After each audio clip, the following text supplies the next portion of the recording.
येवकार तुमकां आतां आमी आसा वेळीम भागान आनी वेळीम BJPची तिकीट आहा ती सावियो रॉड्रिग्स हांकां दिल्लेली आसा. ते खरें म्हणजे एक जर्नलिस्ट, ते अजुनूय जर्नलिजमान फिल्डान आसा आनी तेंच्यांनी पॉलिटिक्स कित्याक जॉयन केलें, तांकां रिस्पॉन्स कसो आहे तेंच्या आमी जाणून घेवया. सावियो, वेलकम तुमकां. म्हजो फर्स्ट क्वेश्चन, तुमी पॉलिटिक्स कित्याक जॉयन केलें? Well, one of the reasons why I joined politics is primarily because my mentor was Mr. Manoj Parikar. And a lot of the political acumen I acquired over the last 11 years has been because of my interactions with Mr. Parikar when he was around. I was a business journalist when I was in Indian Express. When I came to Goa, I started Goa Chronicle, which was predominantly an investigative journalism portal. Understanding politics, understanding my role as a citizen for the nation, and more importantly, understanding my contribution towards the nation. That's the most important aspect. Okay.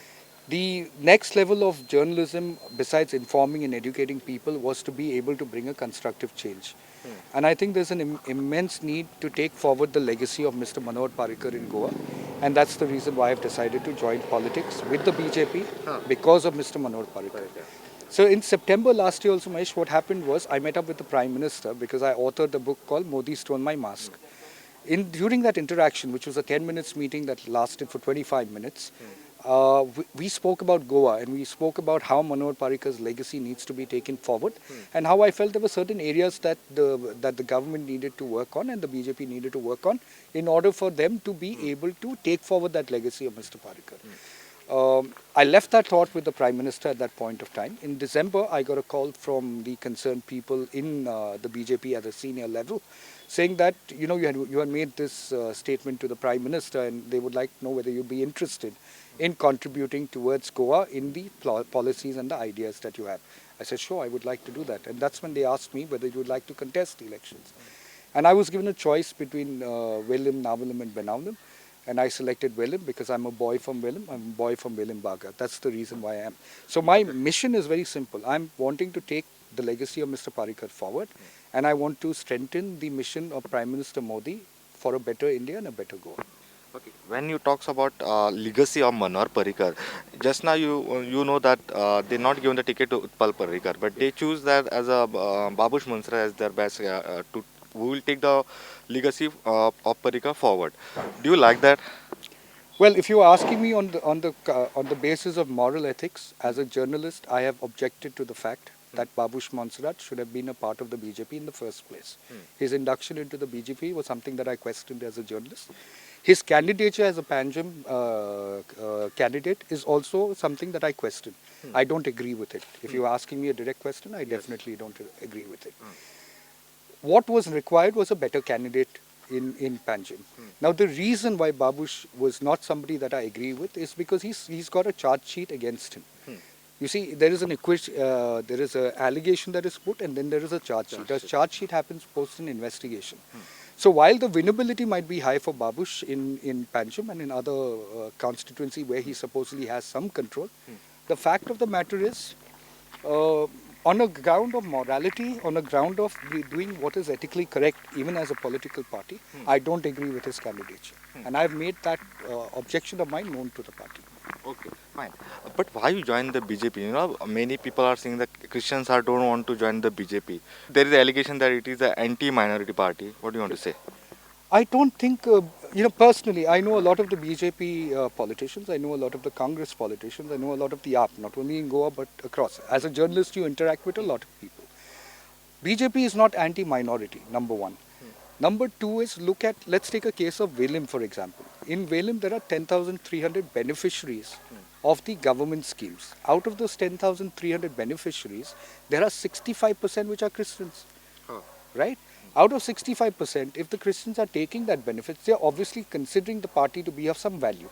Second part, today, if you look at Goa in particular, and I'm not looking at other states, if you look at Goa, I don't think we have ever grown up thinking whether we are Christians or Hindus or Muslims. What people, especially in the Velim constituency and educated Goan constituencies, what do they look at? They look at the candidate, they look at the ability of the candidate to deliver on what he has brought forth on his ideas. So I don't think that Christianity tag, that Christians are against the BJP actually works in Velim, because I've been receiving a very positive response. The reason I'm receiving a positive response is because I'm an educated journalist, and they've seen me take up issues which otherwise is something not known to journalists across the country. So we've taken up very serious issues. I've been threatened as a journalist from Pakistan. My Goa Chronicle is banned in China. I'm not allowed to travel to China and Turkey, you know. So I think people are resonating. The one thing people are doing, because I'm new to politics, is that they're going and searching about me. When they're searching about me on Google, they're finding out, oh my God, this guy's done so much of work, and we still, you know, we don't really know them. Because here it's limited, right? In some places here, you might not see a News X, or you might not see a Republic, and, you know, all those kind of things. So I think the educated people from the Christian community, the educated people from the Hindu community and the Muslim community are supporting Savio Rodrigues, because they think Savio Rodrigues is an educated candidate who has a vision for the people of Velim. So this myth, this theory that Christians are against BJP, there are a few sections, no doubt about it. But by and large, Christians look at the candidate and how benefit that the candidate can bring to them. Okay. Just now you said you had the meeting with the prime ministers.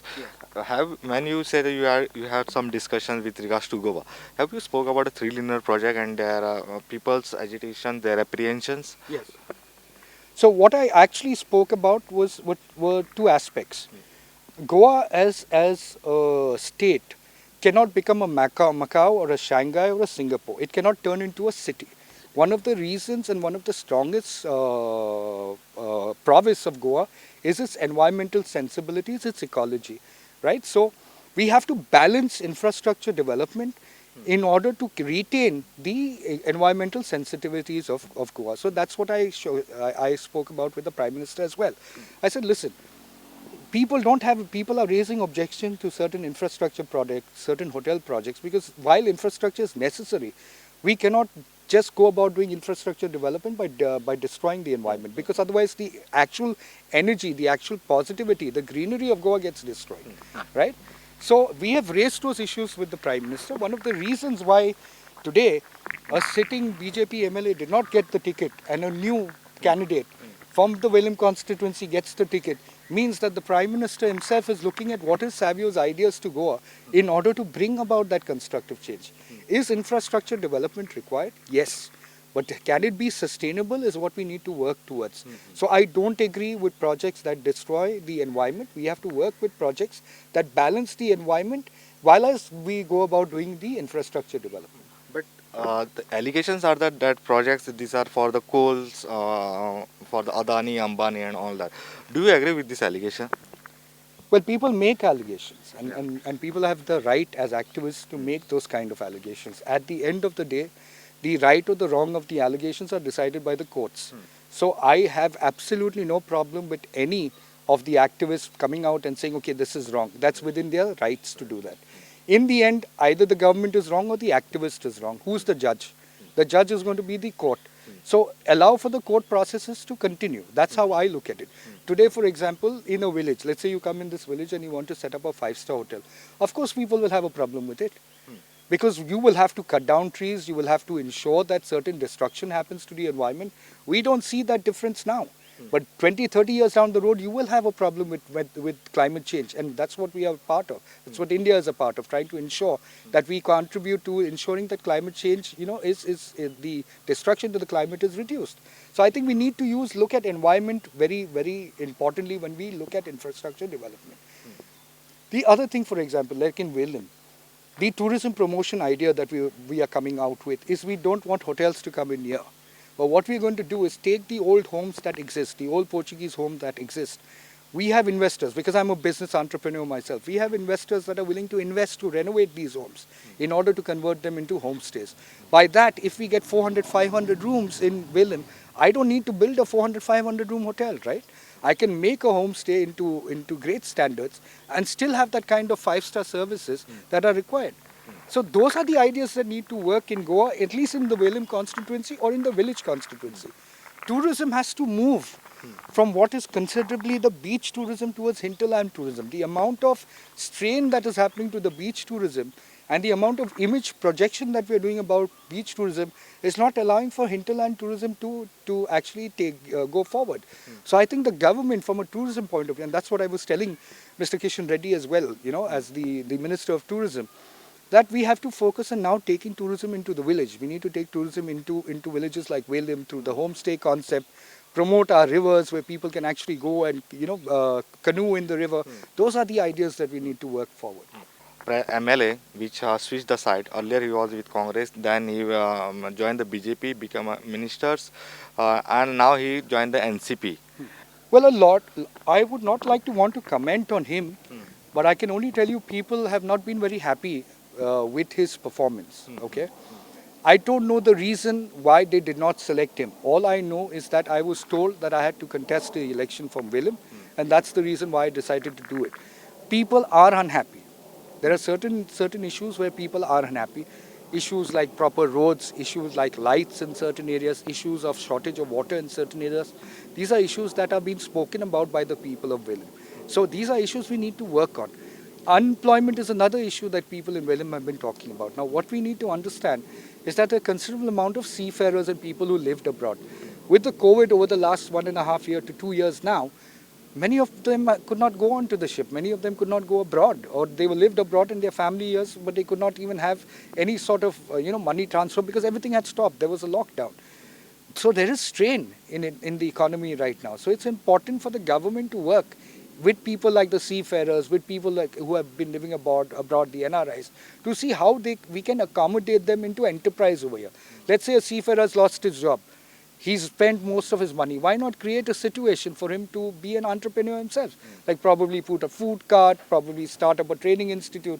There are so many ideas that we can do. The thing is, as a government and a government representative and an MLA, you should understand what is important to the people. Right now, the people want the basic needs. They're not looking at anything grandeur. You are now present MLA who joined the NCP, who was saying that people from Velim will not vote for BJP because it's like the party which is like anti-minorities. Okay. And now you are contesting on BJP. So how much difficult it is for you? Well, actually, that's a very strange statement to make, considering that he joined the BJP. So has the BJP suddenly turned into an anti-minority party? Yeah. Or did he join BJP for some special benefits? He needs to answer that question, Philip Neri. Because today, if the BJP, according to him, is considered to be an anti-minority party, then he's probably the most hypocritical politician in Valley itself. Because he was with the BJP. Last year was not the first time he was with the BJP. There was a term before where he got support of the BJP. So BJP suddenly turned anti-minority. I would like to tell Philip Neri Rodrigues that he's a hypocrite. Today, BJP has been working for communities. You see, I know Mr. Parikar, I knew him. I know Mr. Modi in a couple of interactions that we've had. I know these two leaders are not communal in any nature. Okay? I don't see BJP as an anti-national, anti-Christian party at all. BJP is a nationalistic party. In fact, most political parties, individual and political parties, are not necessarily anti-national, anti-Christian or anti-Hindu. It is politics that makes them do that, right? So the problem really, Mahesh, in Goa today and what they are trying to do, which is wrong, is that they are trying to divide the Christians and the Hindus and the Muslims on religion line. This was never happening in Goa before. Today you have people saying that Savio is a bhakt, And I'm trying to I find that amusing because bhakt really means a devotee, right? It does not mean, it's not a bad word. It's a devotee basically. So I'm devoted to Goa, I'm devoted to Bharat Mata, I'm devoted to my people. What is wrong in that? I mean, suddenly these words have become, mockery of people just because they support Modi or they supported Mr. Parikar. Take Mr. Parikar's example, no? You would not find a better politician than him. By far, he was one of the most non-corrupt political leaders that Goa and India has ever had. But still people cursed him. People said bad things about him. When he was sick, how much mockery were they making about him on social media? For what? Is this the kind of politics we are getting our youngsters into? And who are these people doing it on social media? People who are trolls, people who are probably paid mercenaries on social media to write bad things about people. I mean, I'm small guy here. You can write anything about me. But they never spared a guy who proved himself like Mr. Parikar. When he was sick, people were cursing him and saying, he should die, he should die. Is that the level of politics you want to get into? I think we need to rise above all this, Mahesh. We are educated people. Our youngsters are educated. I think people should be able to judge right from wrong in terms of what a candidate can do and what a candidate cannot do. Today, if Goa is going to break up on religious lines because of politics, then I would advise our people to think wisely. Because Christians, Hindus and Muslims have never divided. They are not divided even on caste lines. Today a political party comes and says, we are going to give Bandari Samaj CM and a Catholic deputy CM. What are you doing? See, what are you doing? You are telling the Bandari Samaj people, you are telling the Catholic people that you have been, not taken care of. Is that the kind of politics that ever existed in Goa? So why Catholic is not a CM also? I agree with you. I agree with you. A Catholic should be a CM. Yeah. A Catholic should be a CM. Yeah. And maybe I'll be the first to be one. Maybe I will be the first to be one. Is it ambitious? No. If Prime Minister, who came from such poor beginnings as a chaiwala, could become the Prime Minister of India, why can't Savio Rodrigues become the Chief Minister of Goa? Maybe not now. 10 years down the road or 15 years down the road, right? I've started the political journey. Can a Christian become a CM on a BJP ticket? And I'm telling you, yes. Yes, they can. Provided that that Christian MLA has the same character traits and the same vision as Manohar Parrikar. Okay. You talks about corruptions right now. So do you think BJP is a really non-corrupt party? Looking at these candidates and various allegations by opposition on various projects, scams and all, do you think BJP in Goa at least? Well, I can tell you one thing. Corruption is something that comes out one way or the other. Allegations are put, allegations need to be justified, which is what I said before. An activist or a politician is within his right to make allegation and take it to a logical conclusion. Whether it is true or not, it is up to the court to judge it. Let's say, for example, we had the former governor who made these statements against the government and made the statements against the CM. Okay? Why did he backtrack his statement? If he was integral enough to go ahead with it, I thought and I respected him enough to say, okay, I will prove what I said. So it's easy to make an allegation. What I'm saying is today, if you think corruption exists, then as a journalist, our job is to report it. And as an activist or a political activist, his job is to ensure to take that corruption case to the logical conclusion. Even whether it's with Lokayukta, whether it's any machinery that they are doing. Why is it that cases are being put of allegations on political leaders, but they don't reach to a logical conclusion? They don't reach to a logical conclusion because they are meant for propaganda. If you remember during the Konkan railways, there was huge agitation, right? Even the church at that point of time got into it. But today, who's using it? Has it not benefited the state? A lot of the people who were activists themselves at some point of time are using the Konkan railway. So infrastructure is always going to have some level of activism. And it's not that it's a wrong activism. It's just that people care about the environment. And in Goa, they're a little bit more sensitive because we're used to green things. So I think it's important as government, and which is what I tell people as well, that the government must sit with the activists and explain the projects to them. So that whatever good that we can get from them, we are able to take that good suggestions and use it to our benefit, rather than having this friction, rather than having so-called protests that happen because of environmental activism. But what do you want to say about many protests happening in Goa? What do you want to say on that? I think they have the right to protest, no? No doubt, but are they genuine? I think like I said, 80% of them tend to be genuine people with genuine concerns. 20% of the political activism is only for political propaganda. So if there are 80% of them, then obviously the majority of them are genuine people. Right? So tell me one thing, why people should vote in Velim to you? Why not to other political candidates? Well, for one, two of the political candidates have already been MLAs here. They have not performed is for people to judge. From my interaction with people, they're not very happy with them. There are two reasons why they're not very happy. One is that they don't think they've performed to the adequate. Two, they're finding them to be people with no strong ideology. So sometimes they're here, sometimes they're there. Now today, I could have easily stood as an independent over here. In terms of caliber, credibility, integrity, education, I'm way higher than most of them. And more younger than most of them also, right? I would have stood as an independent, I had every chance of winning. And the Christian community would have stayed with me as well, strong. what's the point in me standing with them and then joining a BJP or joining another political party? Would that benefit them? They will then see me as betraying them. So at least I took the courage to stand on the BJP. You know? So you can give me all your hate now. I can absorb all your hate that you have for BJP. But I can also give you back my love that this is what I want to do. Right? So I'm okay with you having hate for BJP. But why are you denying the chance for Velim for somebody who is better only because of the BJP? Because in terms of caliber, in terms of integrity, in terms of ideas, in terms of experience, global experience, I certainly am better than the rest of them. So your hate for BJP, because you think it's a communal party, should not deny you or Velim the chance to grow with a better candidate. That's all. Your mind is not... Now, nobody I met is against Savio Rodrigues. Out of all the people that I met, 70% of the people in the Velim constituency are with Savio Rodrigues. But from there, about 45% of the people are a little questionable, saying that you're with the BJP. Exactly. Right? So I've been telling them, if BJP is the problem, tell me, why is it that the Christians have benefited the most from the BJP as far as the Velim constituency is concerned? For one.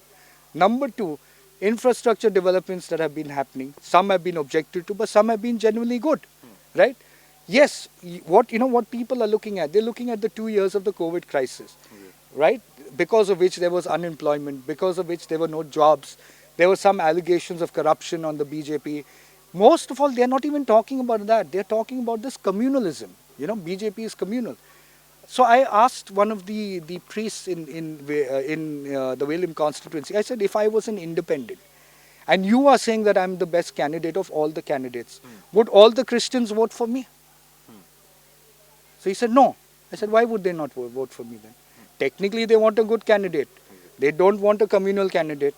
So if you had to look at me without the BJP tag, I would be the best candidate according to you. You only saying it. Then why would all the Christians not vote for me? They don't have an answer, right? They won't vote for me because they themselves will vote on political lines. So why, if you make a decision that is political, I will also make a decision that would have to be... Today, if there was one political leader that touched the hearts of the Christians in Goa, it was Mr. Manor Parrikar. What am I doing? I'm just following in his path. I'm just doing that. You might even hate, there's some people who like completely told me, we dislike Modi from the Christian community. Yeah. I said, you haven't met him. Okay. I have. And I know a person when I meet. With meeting so many people, you know a good person from a bad person. Modi has a plan for India. That much is what I can say. You can dislike him, you can like him. He won't change his plan for India, he will walk on that plan. And so far, having been a guy who travels all over the world, I can tell you for certain there is a huge difference to the brand image of India globally from an entrepreneurship point of view. I have a business, which I advise, which belongs to my friend in Dubai. And I go there quite often. And I see so many good things that are happening, what people say about wanting to invest into India. And that is why startup is doing very well. That is why FDI in India is improving. Okay. Right? The problem is what we choose to call propaganda. How you see wealth is in a country, or you see economics in a country, is how the young India is looking. So today young India has moved from a salary of 10,000 and has gone up to 30,000, 35,000. In Goa itself, today if you want to hire somebody for 10,000, they won't work, right? Because they are better educated, they're better skilled, so they command better salaries. That is the mark of an economy. I see people buying better cars. Before they used to drive in a Maruti. Today they've gone to, say, a Scorpio for that matter. That shows growth. Will an economy have problems? Will Goa and India have economic problems? Of course. And COVID created an economic problem all over the world. But India survived. Somehow India survived because we had good governance. We had good structures as far as economies are concerned. Yes, it's a bit of a slump. That period, in the initial period, it's picking up back now. So Goa will come back up. The other thing many people talk about is unemployment, and they talk about government jobs. Okay. Now I find that to be a little strange because I understand why they want government jobs. They think it's security, the government is not going to go anyway. I understand all that. But there is also a logical reasoning behind. Let's say you have 14 lakh people in a state. At the most, how many government workers can you have? Are you saying everybody will be a government worker? If everybody is going to be a government employee, who's going to do other work in Goa? right? So I met a lady who was an MCom girl, and she said, for the last 8 years, I wanted a government job, but now I sit at home. I said, you're an MCom pass. MCom, you're not 12th standard. Because you've not got a government job, you're sitting at home. Let me tell you, sister, if you come to me, I myself will not offer you a government job, because that's not what I'm going to do. But if you want to do something and come to me and tell me, okay, you want an advice how to go ahead in your career, I can help you with that. But sitting at home after getting MCom because you didn't get a government job is an insult to your MCom. You should have gone out in the private sector and worked, right? What was the need for you to study so much then? If you've had the courage to study so much, then have the courage to make use of it. No, today a government job is not the buy all of your living. Your parents would have educated you. They would have made you an MCom. Why should everything stop at a government job? And why should you not think beyond a government job? Private sector enterprise, entrepreneurship are things that the government has made very easy for people. Today, to start an enterprise or a startup, you can just do it. So I'm worried about that, Mahesh. Educated people are saying we've been sitting at home because we didn't get a government job. Is that the future of our people? Is that how our youth are going to be thinking? Shouldn't they not be thinking, okay, I've done my MCom, I've done my MPhil or whatever. Should I not start something, a small business? How much do I need? 10 lakhs. The government has got a Mudra loan scheme that I can do. And if you're a woman, your schemes are even more, right? Why are we not thinking like that? The government cannot provide an answer to everything. You see, the problem, Mahesh, which is what I feel sad about, is when these political parties come and give you 1,000, 2,000, 5,000 rupees, they are not empowering you.